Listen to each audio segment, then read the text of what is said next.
cannot just see how a feather has been made into a crow, and then it is no longer one crow but many million. When things are so exaggerated, we have no means of finding out the truth.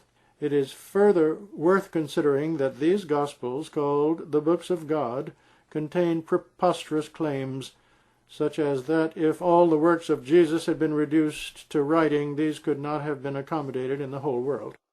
Is such exaggeration the way of honesty and truth? If the works of Jesus were so unlimited, and if they could not be circumscribed, how is it that they were confined to a period of 3 years?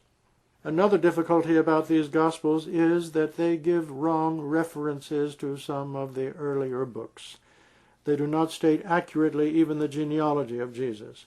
From the Gospels it appears that these persons were dull of understanding, so much that some of them took Jesus for a ghost.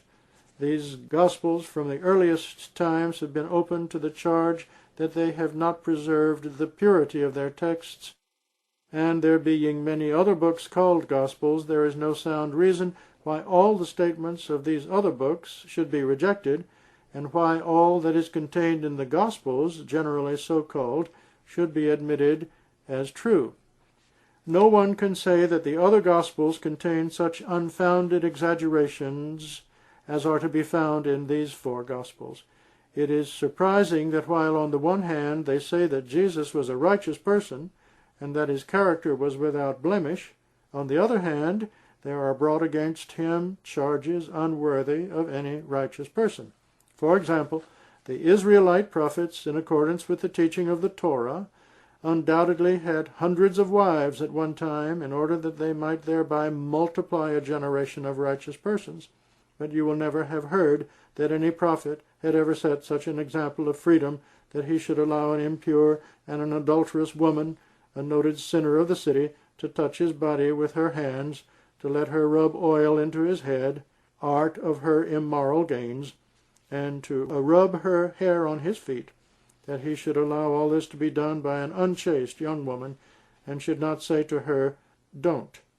One is saved from giving way to suspicion which naturally arises on seeing such a thing, only by trusting the goodness of Jesus.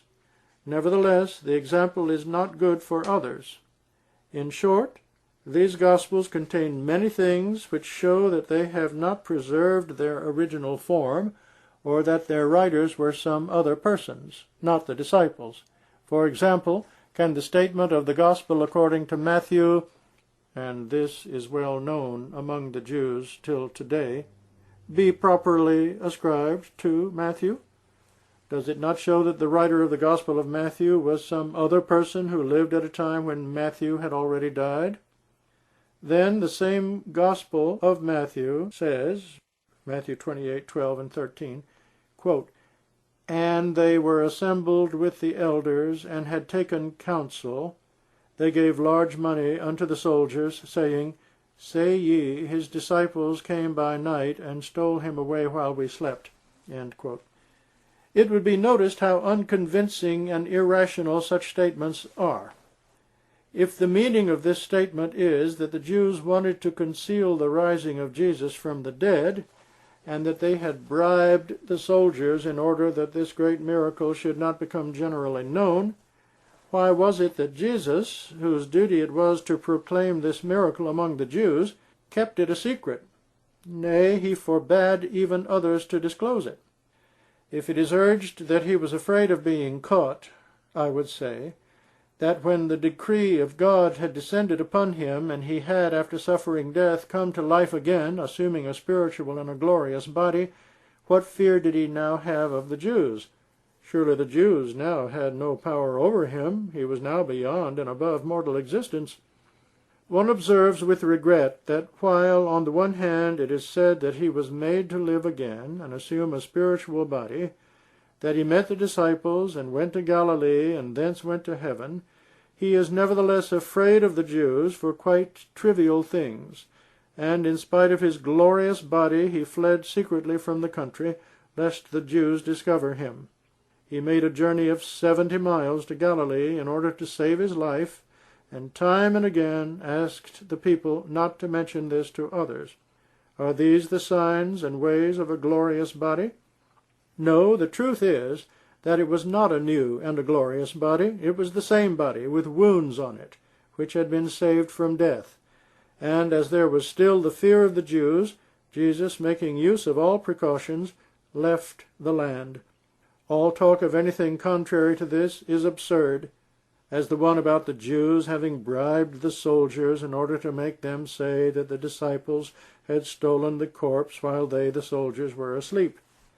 If the soldiers were asleep, they could be very well asked how they came to know in their sleep that the corpse of Jesus had been stolen away. From the mere fact of Jesus not being in the tomb, can anyone in reason believe that he had gone up to heaven? May there not be other causes as a result of which tombs might remain empty? At the time of going up to heaven, it was up to Jesus to meet a few hundred Jews, and also Pilate. Whom was he afraid of in his glorious body? He did not care to furnish his opponents with the slightest proof. On the contrary, he took fright and fled to Galilee. That is why we positively believe that though it is true that he left the tomb, a chamber with an opening, and though it is true that he secretly met the disciples, yet it is not true that he was given any new and glorious body. It was the same body, and the same wounds, and there was the same fear in his heart, lest the accursed Jews arrest him again. Just read attentively Matthew chapter 28, verses 7 to 10. These verses clearly say that the women who were told by someone that Jesus was alive and was going to Galilee, and who were also told quietly that they should inform the disciples, were no doubt pleased to hear this, but they went with a terrified heart. They were still afraid lest Jesus might still be caught by some wicked Jew. The 9th verse says that while these women were on their way to inform the disciples, Jesus met and saluted them. The 10th verse says that Jesus asked them not to be afraid, that is, of his being caught. He asked them to inform his brethren that they should all go to Galilee. Footnote, here, Jesus did not console the women with the words that he had risen with a new and a glorious body, that no one now could lay his hands upon him. In short, he gave no proof of the glorious body. Rather, he exhibited his flesh and bones, and thus proved it to be an ordinary mortal body. That they would see him there, that is, he could not stay there for fear of the enemy. In short, if Jesus had really come to life after his death, and had assumed a glorious body, it was up to him to furnish proof of such life to the Jews. But we know that he did not do this. It is absurd, therefore, to accuse the Jews of trying to render negatory the proof of Jesus' coming to life again. No, Jesus himself has not given the slightest proof of his restoration to life. Rather, by his secret flight, by the fact of his taking food and sleep, and exhibiting his wounds, he himself proved that he did not die on the cross. Chapter 2. On the evidence of the Holy Koran and authentic traditions in proof of Jesus' survival. The arguments which I am now going to set out might seem to be useless so far as they are meant for Christians, for these people are not bound by what the Holy Koran or the Hadith say on this question. But I state them because I wish Christians to know of a miracle of our Holy Koran and Holy Prophet, to tell them that the truth which has been discovered after hundreds of years has already been proclaimed by our Holy Prophet and Holy Koran. Accordingly, I set down some of it below. Almighty God says in the Holy Koran, "The Jews neither murdered Jesus, nor did they kill him on the cross.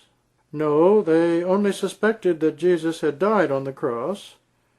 They did not have proof which could have convinced and satisfied them that Jesus, on whom be peace, had really died on the cross."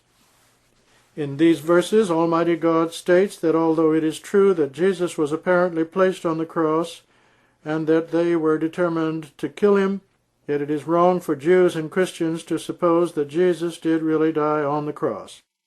No, God created circumstances which saved Jesus from death on the cross.